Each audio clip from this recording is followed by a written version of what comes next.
வணக்கம் ஃப்ரெண்ட்ஸ். இன்னைக்கு செங்கல் புயல் சென்னையில் பார்த்தீங்கன்னா கொஞ்சம் தீவிரமாக தான் இருக்குது. நல்லா காற்றடிக்குது. எங்கள் வீட்டு பக்கத்தில் மலையில் எப்படி இருக்குது பாருங்கள். நல்லா அழகாக அந்த மேகத்தில் மலையில் தொட்டு போகிற மாதிரி நல்லா இருக்கும். காற்று கொஞ்சம் அதிகம்தான். இப்போ செடிகள் பாருங்கள், கொடி வகைகள் இதுதான் எப்பயுமே எனக்கு வருஷம் இந்த பிரச்சனைகள் உண்டு. மாடி தோட்டத்தில் இந்த மாதிரி ஒரு சிக்கல்கள் உண்டு எனக்கு. அதனால தான் முக்கால்வாசி லேட்டாக தான் போடுவேன் இந்த கொடி காய்கறிகளை. டிசம்பர் மாதத்துல தான் போடுவேன். ஏன்னா டிசம்பர் மாதம்னா முக்கால்வாசி சைக்ளோன் முடிஞ்சிடும். இப்போ இது பார்த்தீங்களா, இதெல்லாம் பெரினியல் பிளான்ட்டாக இருக்குது. இந்த அவரையெல்லாம் மாடியில் எப்படி இருக்குது பாருங்கள்.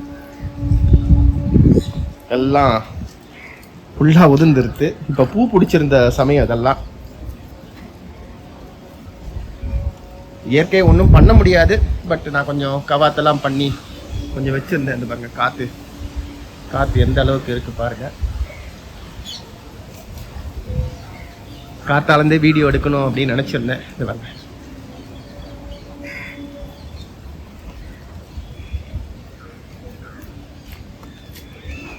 ஃபுல்லாகவே நல்ல காற்றுக்கு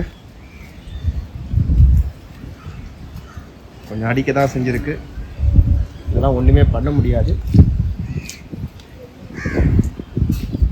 நாம் முடிஞ்ச வரைக்கும் மாடியை சுத்தமாக வச்சுக்கணும்.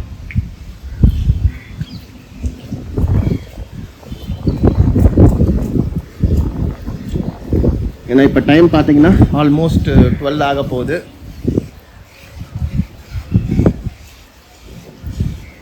ஆனாலும் மழை இன்னும் இருக்குன்னு சொல்லியிருக்காங்க ஐஎம்டி.